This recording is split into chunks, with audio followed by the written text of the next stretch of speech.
नमस्कार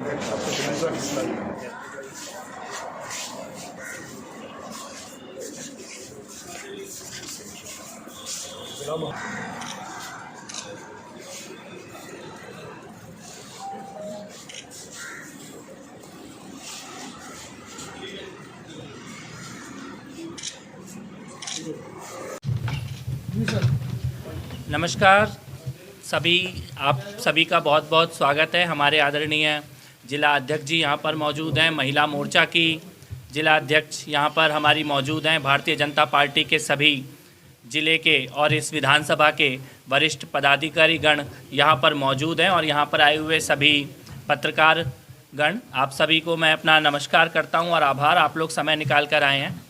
मैं कुछ बातें बताने के लिए दिल्ली से आज यहाँ पर आया हूँ, कुछ बातें जो मेरे मन में हैं और मुझे लगता है कि क्योंकि दिल्ली ने जो देखा है, दिल्ली में और आम आदमी पार्टी में शुरू में जो लोग थे इंडिया अगेंस्ट करप्शन में और आंदोलन में, उन लोगों ने जो देखा है उसकी बात देश के उन राज्यों में जानी बहुत ज़रूरी है जहाँ पर वही झूठ दोबारा बेचने की कोशिश की जा रही है, उसी प्रकार का छलावा करने की कोशिश की जा रही है।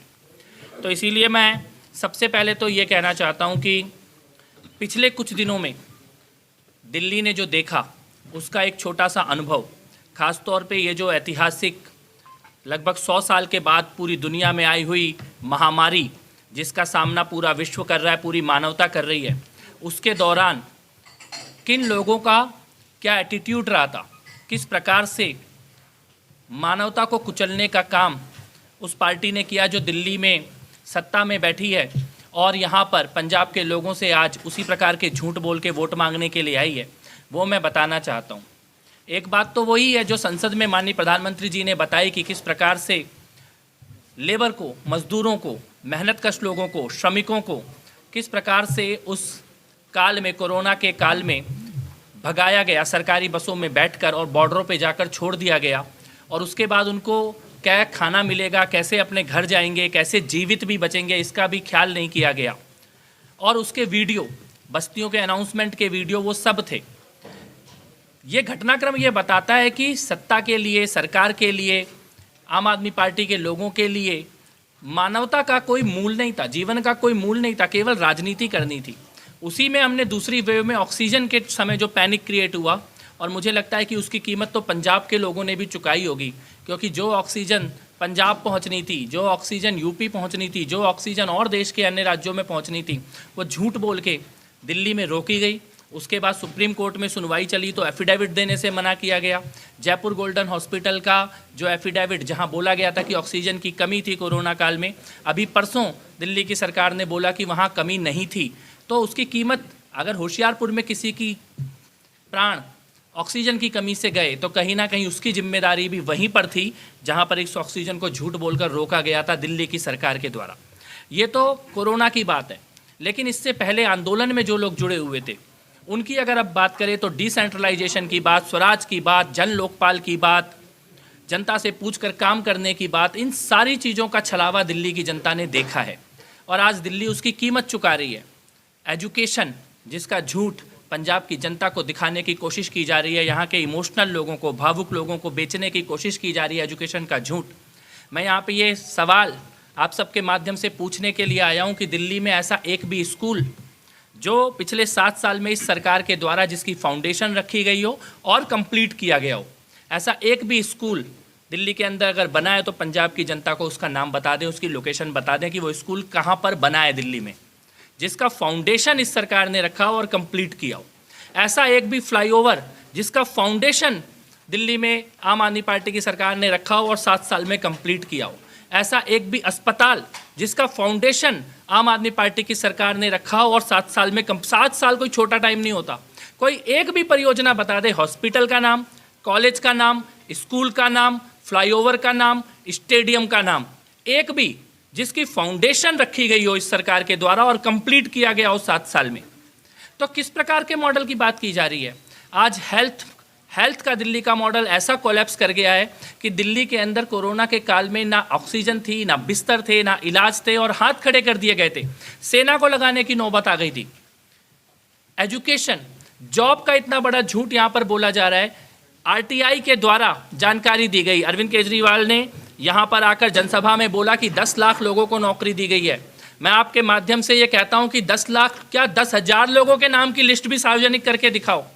आरटीआई के द्वारा दिल्ली की सरकार का जवाब है 3,500 लोगों को नौकरी मिली है पिछले 7 साल में, और मुख्यमंत्री खुद झूठ बोल रहे हैं यहाँ पे आकर कि 10 लाख लोगों को नौकरी मिली है। यानी हेल्थ में झूठ बोला जा रहा है, एजुकेशन में झूठ बोला जा रहा है, जॉब में झूठ बोला जा रहा है, इंफ्रास्ट्रक्चर में झूठ बोला जा रहा है, और उसी झूठ को यहाँ पर बेचने की कोशिश की जा रही है। पब्लिक मनी का मिसयूज़ विज्ञापन में किस प्रकार से किया जाता है उसका सबसे वल्गर, सबसे भ्रष्ट उदाहरण अगर कोई है तो वो दिल्ली की सरकार है। और मुझे लगता है कि आप सभी लोग, जागरूक लोग, इस बात को खुद देख रहे हैं अखबारों और टीवी के माध्यम से कि पब्लिक मनी के मिसयूज़, और अगर ये बीमारी, इसको आप अरविंद केजरीवाल और आम आदमी पार्टी को आप ये समझ लीजिए जैसे कहीं आपके क्षेत्र में किसी युवा को नशे की प्रॉब्लम हो जाए तो सोचने की शक्ति चली जाती है, जो दिखता है वो अच्छा दिखने लग जाता है, लेकिन अंदर से शरीर गलने लग जाता है, बीमारियां घर कर जाती हैं, घर की इकोनॉमी ख़त्म हो जाती है, और जब तक होश आता है तब तक कुछ बचता नहीं है। आप आम आदमी पार्टी को इस चिट्टे की, नशे की बीमारी के बराबर समझिएगा, और आप ये मानिएगा कि ये जो झूठ आज यहाँ बेचने की कोशिश की जा रही है, एक बॉर्डर स्टेट में, एक प्रॉस्परस स्टेट में, एक ऐसे स्टेट में जो भारत का रोल मॉडल है, उसको जिस जाल में फंसाने की कोशिश की जा रही है, उसके सामने अपनी विनती, अपनी प्रार्थना, अपनी बात रखने के लिए मैं आज यहाँ पर आया हूँ। और एक और बात मैं यहाँ पर कहने के लिए आया हूँ, क्योंकि दिल्ली के भयानक दंगे उसी क्षेत्र में हुए जहाँ मैं रहता हूँ।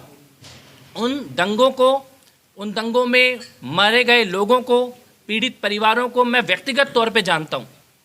दिलबर नेगी, एक 22 साल का लड़का उत्तराखंड से नौकरी करने आया था, जिसके हाथ पैर काट के जिंदा जला के उसको मारा गया। आईबी ऑफिसर अंकित शर्मा, जिनको गली से खींचते हुए ताहिर हुसैन, जो आम आदमी पार्टी का निगम पार्षद था, उसके घर के अंदर ले जाके उसकी हत्या की गई। चुने हुए निगम पार्षद की छत पर बम मिले, पेट्रोल बम मिले, गुलेल मिली, हथियार मिले, और नरसंहार करने की साजिश के प्रमाण मिले। इस वक्त दिल्ली के हाईकोर्ट में दिल्ली दंगों की सुनवाई चल रही है। वहाँ पर उमर खालिद के खिलाफ सबूत सामने आ रहे हैं, वहाँ पर सफूरा जरगर के खिलाफ सबूत सामने आ रहे हैं, वहाँ पर ताहिर हुसैन के खिलाफ सबूत सामने आ रहे हैं। इन सबको बचाने वाला कौन था दिल्ली में? इन सबको प्रोटेक्शन देने वाला कौन था? इनको शरण देने वाला कौन था? दिल्ली में जो भयानक नरसंहार जिहादियों के द्वारा, इस्लामिक आतंकियों के द्वारा प्लान किया गया, उसके पीछे कौन लोग थे? उनके सामने खड़े होकर किसने बोला था कि मैं शाहीन बाग के साथ खड़ा हूँ? ये मनीष सिसोदिया ने बोला था। किन्होंने कहा था कि ये सड़कें बंद करेंगे तो कोई बात नहीं, इनको खाना पानी हम भिजवाएंगे? दंगों में सरकार किसके दरवाजे पे मदद करने गई और किसके दरवाजे पे मदद करने नहीं गई? ये सवाल भी पंजाब के लोगों को पूछने होंगे, क्योंकि अगर इस प्रकार के देशद्रोही, टुकड़े टुकड़े गैंग, आतंकी, दंगाई, जिनकी छतों में बम रखता है, उनको शरण देने वाले, उनको बचाने वाले ऐसे लोग अगर आज आपके बीच में आए हैं, तो कहीं ऐसा ना हो कि इसकी भारी कीमत पंजाब की धरती को भी चुकानी पड़े। पंजाब ने पहले भी अलगाववाद की बहुत भारी कीमत चुकाई है, बड़ी मुश्किल से चीज़ें शांत हुई हैं। तो मैं दिल्ली के दंगों के इन मुद्दों को, इन बातों को आपके बीच में रखने के लिए आया हूँ, झूठे वादों का सच बताने के लिए, और ये कहने के लिए दोबारा कि छोटी छोटी नशे से बाद में शरीर, घर, परिवार सब बर्बाद होता है। आम आदमी पार्टी को आप ये समझ लीजिएगा, ये जो झूठा सपना दिखा रहे हैं, ये पंजाब को एक नशे में, एक बर्बादी में ले जाने की साजिश की तरफ बढ़ रहे हैं। और जब भी आप अपना मतदान करें, इन सवालों को, कितने जॉब थे, कितने स्कूल थे, कितने कॉलेज बने, कितने फ्लाईओवर बने, कितने हॉस्पिटल बने, दंगाइयों को शरण क्यों दी, इन सवालों को अपने दिल में और दिमाग में सोचने के बाद ही पंजाब की जनता अपना मतदान करे, ये कहने के लिए आया हूँ। बहुत बहुत आभार आप सर। 9 मिनट का आपका ये इंटरव्यू है और उसमें आपने सारा टारगेट आपने किया है। कांग्रेस आपको अच्छी लगती है? कांग्रेस पार्टी देश में ख़त्म हो चुकी है, और मुझे लगता है कि पंजाब की जनता इस बार पंजाब से भी कांग्रेस मुक्त पंजाब बनाने की तरफ जा रही है। मुझे ये लगता है कि कांग्रेस पार्टी का सच पिछले कुछ सालों में पंजाब ने अच्छी तरह से देख लिया है।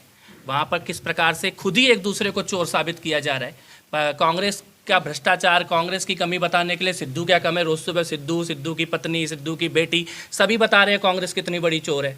तो मुझे ये लगता है कि कांग्रेस के बारे में पंजाब को अच्छी तरह पता है, और आम आदमी पार्टी के बारे में भी पता है प्रबुद्ध लोगों को, इंटेलेक्चुअल लोगों को, लेकिन दिल्ली का जो दर्द है वो एक बार ज़रूर पंजाब के गांवों तक, पंजाब के शहरों तक पहुँचे, उसकी मैं कोशिश कर रहा हूँ। लोगों में ये बात चल रही है कि आने वाले टाइम में जैसे हालात चल रहे हैं, जैसे पार्टियों के हालात चल रहे हैं, श्रोमणी अकाली दल और बीजेपी दोबारा से इकट्ठी हो सकती है। मुझे नहीं लगता कि इसके कोई भी संभावना दूर दूर तक है। माननीय प्रधानमंत्री जी ने भी ये बात बताई कि उस वक्त के जो देश के हालात थे और पंजाब के हालात थे, उसके कारण भारतीय जनता पार्टी एक गठबंधन में रही, बरसों तक रही। और आज पंजाब को आगे बढ़ाना, 21वीं सदी का पंजाब बनाना, पूरे देश में जिस प्रकार से भारतीय जनता पार्टी का विकास का, सबके साथ का जो मॉडल है उसको पंजाब तक लाना, उसके लिए भारतीय जनता पार्टी अब अकेले चुनाव के मैदान में है, एक नई टीम मैदान में है जिसमें कैप्टन साहब साथ में हैं। तो मुझे ये लगता है कि इस बात की अब तो कोई संभावना दिखाई नहीं देती कि दोबारा साथ में होंगे। आप बार यही कह रहे थे कि 117 सीटों पे चुनाव लड़ोगे, फिर अब गठबंधन की क्या जरूरत पड़ गई? क्योंकि लंबे समय से देखा जा रहा था कि कैप्टन की हर व्यू का, कैप्टन की हर प्रक्रिया का बीजेपी विरोध करती थी। आज कैप्टन साहब अच्छे होंगे? नहीं, मेरे को ये लगता है कि शायद कैप्टन साहब ने जिस प्रकार से केंद्र के साथ किस प्रकार से चलना है और राष्ट्रीय सुरक्षा के मुद्दे पर जो उनका वोकल स्टैंड था वो भारतीय जनता पार्टी के स्टैंड के साथ मैच करता है। और उन्होंने एक बहुत बड़ा निर्णय भी लिया, उन्होंने एक स्टैंड लिया है कैप्टन साहब ने, जो देश की राजनीति में शायद कभी इतिहास में लिखा जाएगा कि जब राष्ट्रीय सुरक्षा का, बॉर्डर का मुद्दा आया तो उन्होंने खुलकर इस बारे में बोला है और हमें गर्व है कि हम उनके साथ चुनाव के मैदान में हैं। हमें चुनाव में जिताएं और आने वाले समय में बाबा साहब और भगत सिंह की फोटो लगेंगी, किसी भी सियासतदान की फोटो नहीं लगेगी। दिल्ली में कितनी बाबा साहब जी की और भगत सिंह जी की फ़ोटो लगी है, मुझे लगता है ये ज़रूर पूछना चाहिए। मैं फिर से इसीलिए मैं कहना चाहता हूँ, यहाँ पे आके जो कहा जा रहा है वो किया कितना गया है। 7 साल से आपको कहाँ पे लगी है भगत सिंह जी की फ़ोटो दिल्ली में? कहाँ पे लगी है बाबा साहब अम्बेडकर जी की फ़ोटो दिल्ली में? दिल्ली के तो हर अखबार और टीवी में एक ही फ़ोटो लगी है और सबसे बड़ी एक ही फ़ोटो लगी। भगत सिंह की जयंती पे भी अपनी फ़ोटो लगा के अखबार में भेजा जा रहा है, अम्बेडकर जी की जयंती पे भी अपनी फ़ोटो लगा के भेजा जा रहा है। तो मुझे लगता है कि अपने चेहरे से ऑब्सेस्ड हैं और सत्ता को केवल पंजाब को स्टेपिंग स्टोन की तरह इस्तेमाल करने की कोशिश की जा रही है। कैप्टन साहब के साथ गठबंधन जो किया गया है, क्या आपको लगता है कि आने वाले टाइम में पार्टी जो है कैप्टन साहब को मुख्यमंत्री का चेहरा बना सकती है? मेरे को लगता है कि इसका फैसला चुने हुए विधायक दल ही करेगा, सब लोग मिलकर करेंगे। आम आदमी पार्टी ਨੂੰ ਦਿੱਲੀ ਦੇ ਵਿੱਚ ਅਪਣਾਇਆ ਸੀਗਾ ਤੇ ਹੁਣ ਤੁਸੀਂ भाजपा ਨੂੰ अपनाया है, कोई अंतर की है दोनों में? देखिए, एक तो सबसे बड़ा अंतर ये है कि तुष्टिकरण की राजनीति नहीं है भारतीय जनता पार्टी में। एक खास वर्ग को इस हद तक अपीस करना कि अगर वो दंगे भी कर रहे हैं, शहर भी बंद कर रहे हैं, तब भी उनके साथ जाके खड़े हैं, ये भारतीय जनता पार्टी में नहीं है।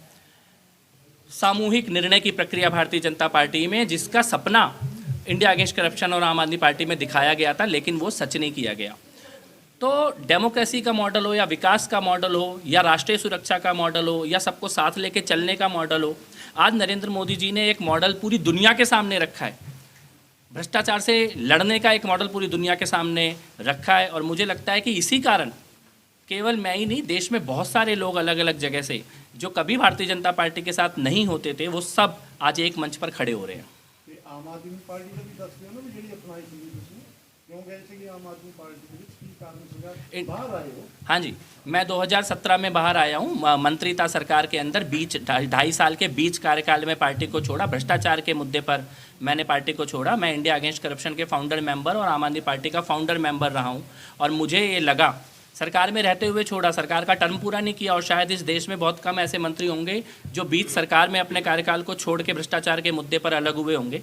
क्योंकि मुझे लगा कि जिन बातों को कहकर जनता से वोट मांगा गया था, जिन बातों को कहकर जनता के बीच में गए थे, चाहे वो स्वराज की बात हो, डिसेंट्रलाइजेशन ऑफ पावर की बात हो, चाहे वो भ्रष्टाचार से लड़ने की बात हो, चाहे वो शीला दीक्षित के घोटालों को खोलने की बात हो, चाहे वो डेवलपमेंट की बात हो, गरीब इलाकों में, गरीब बस्तियों में, उन सब बातों में छलावा किया गया।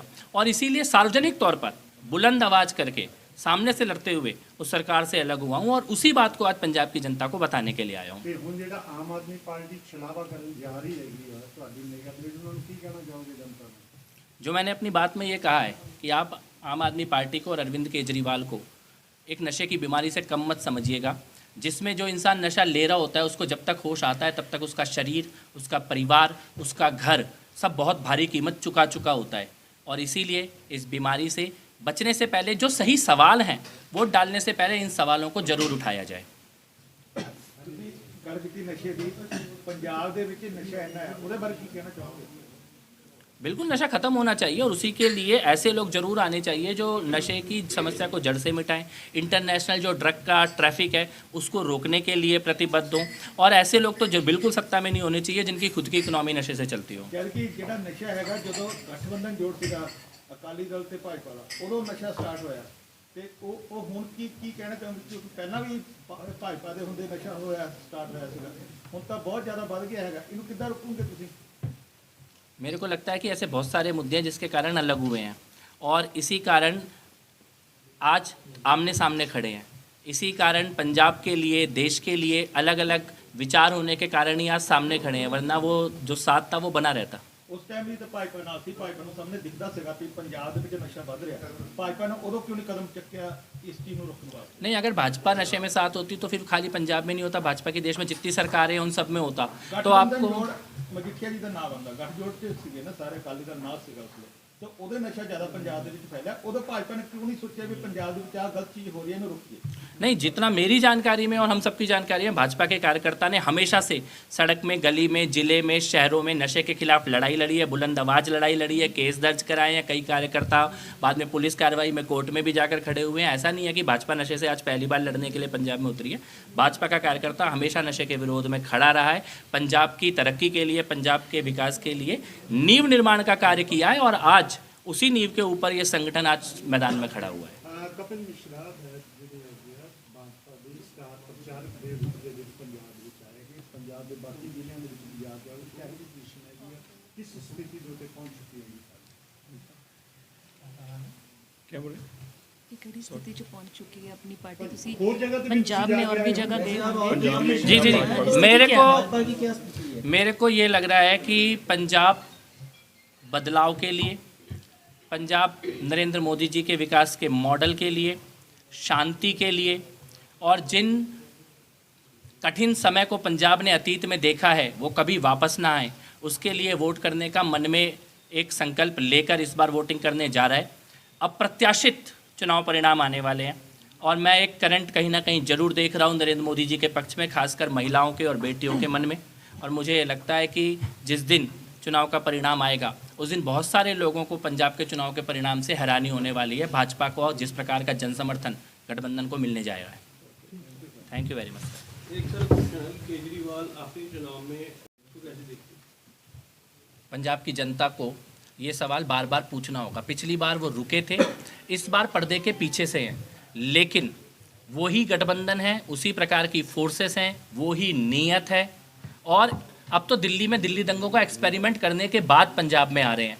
इसीलिए मैंने दिल्ली दंगों की बात को यहाँ पर उठाया है इस मंच से, जिससे कि पंजाब में जो प्रबुद्ध लोग हैं उनको ये सवाल ज़रूर उठाने चाहिए कि इनके पीछे पैसा किसका था पिछली बार। जिनके घरों में रुके थे क्या आज उनसे अलग हो गए हैं, या आज भी पर्दे के पीछे वही ताकतें इनके साथ खड़ी हैं? और दिल्ली के दंगों की जो भूमिका थी वो ये सवाल खड़ा करती है कि एक बॉर्डर स्टेट, एक सेंसिटिव स्टेट, एक इमोशनल स्टेट होने के बाद पंजाब में अगर ऐसी स्थिति खड़ी करी तो आम आदमी पार्टी और अरविंद केजरीवाल किसके साथ खड़े होंगे? ਇਸ ਵਾਰ ਕਿੰਨੇ ਕੁ ਪੈਸੇ ਇਕੱਠੇ ਕਰ ਲਏ ਹੋਣਗੇ ਜੀ ਟਿਕਟਾਂ ਵੇਚ ਕੇ? इसी बार बहुत रोला पिया सीगा। आपको ज़्यादा पता होगा ना क्योंकि आप तो रहे हैं उसमें। देखिए, अब तो राघव चड्ढा की प्रेस कॉन्फ्रेंस में लाइव घोषणाएं हो रही हैं, तो इसमें मुझे क्या बताना, तो पूरी पंजाब की जनता लाइव देख रही है, सबको सामने से दिखाई दे रहा है। जी भाई साहब, जी ठीक है, बहुत बहुत